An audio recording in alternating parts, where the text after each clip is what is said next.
শুনছেন গল্পতিথি, গল্প বলার নয়, শোনার জায়গা। গত পর্বে গল্প যেখানে থেমে গিয়েছিল, আজ সেখান থেকেই শুরু, পার্ট 2।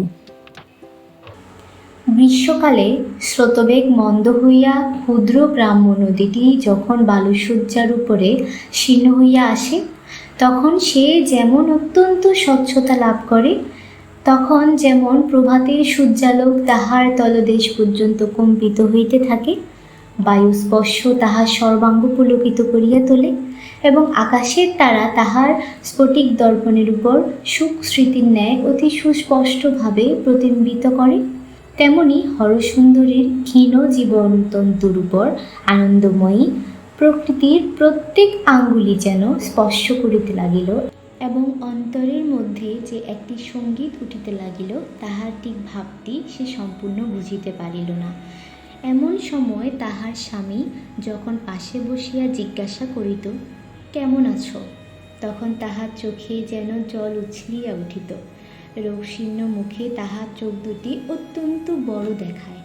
সে বড় বড় প্রেমার্দ্র সুকৃতজ্ঞ চোখ স্বামীর মুখের দিকে তুলিয়া শীর্ণ হস্তে স্বামীর হস্ত ধরিয়া চুপ করিয়া পড়িয়া থাকিত। স্বামীর অন্তরে যেন কোথা হইতে একটা নূতন অপরিচিত আনন্দরশ্মি প্রবেশ লাভ করিত। এইভাবে কিছুদিন যায়।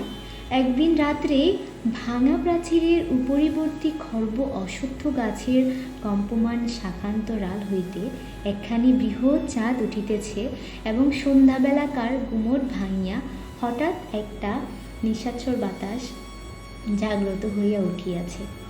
এমন সময় নিবারণের চুলের মধ্যে আঙ্গুলি বুলাইতে বুলাইতে হরসুন্দরী কহিল, আমাদের তো ছেলে বলে কিছুই হইল না, তুমি আর একটি বিবাহ করো। হরসুন্দরী কিছুদিন হইতে এই কথা ভাবিতেছিল। মনে যখন একটা প্রবল আনন্দ, একটা বৃহৎ প্রেমের সঞ্চার হয়, তখন মানুষ মনে করে আমি সব করিতে পারি। তখন হঠাৎ একটা আত্মবিসর্জনের ইচ্ছা বলবতী হইয়া উঠে। স্রোতের উচ্ছ্বাস যেমন কঠিন তটের উপর আপনাকে সবেগে মুষৃত করে, তেমনি প্রেমের আবেগ, আনন্দের উচ্ছ্বাস একটা মহৎ ত্যাগ, একটা বৃহৎ দুঃখের উপর আপনাকে যেন নিক্ষেপ করিয়া চাহে।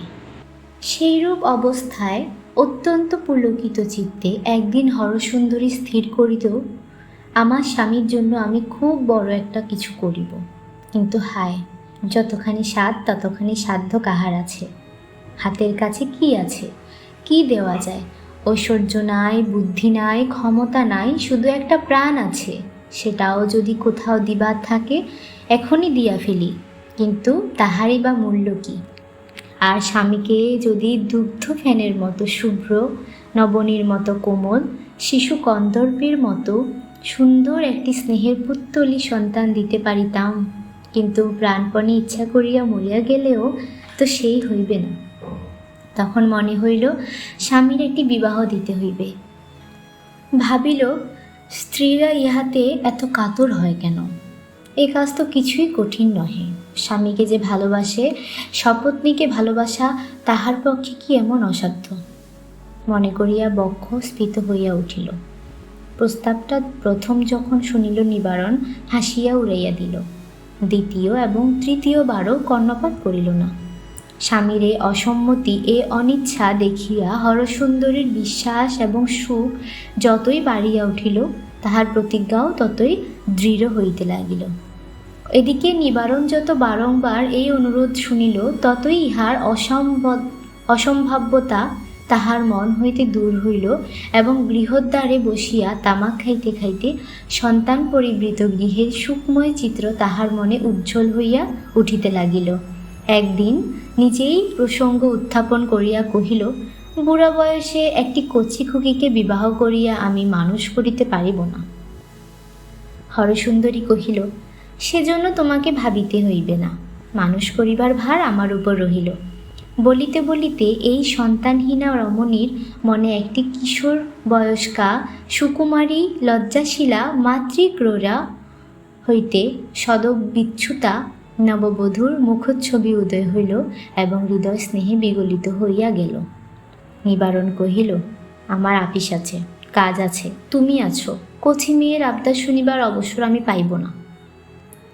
হরসুন্দরী বারবার করিয়া কহিল, তাহার জন্য কিছুমাত্র সময় নষ্ট করিতে হইবে না, এবং অবশেষে পরিহাস করিয়া কহিল, আচ্ছা গো, তখন দেখিব কোথায় বা তোমার কাজ থাকে, কোথায় বা আমি থাকি, আর কোথায় বা তুমি থাকো। নিবারণ সে কথার উত্তর মাত্র দেওয়া আবশ্যক মনে করিল না। শাস্তির স্বরূপ হরসুন্দরীর কপলে হাসিয়া তর্জনী আঘাত করিল। এই তো গেল ভূমিকা।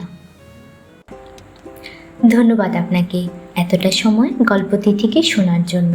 এমন আরও গল্প শুনতে চ্যানেলটি সাবস্ক্রাইব করে রাখবেন এবং নোটিফিকেশানে বেল আইকন প্রেস করে রাখবেন। পরের পর্ব নিয়ে খুব শীঘ্রই আসছি।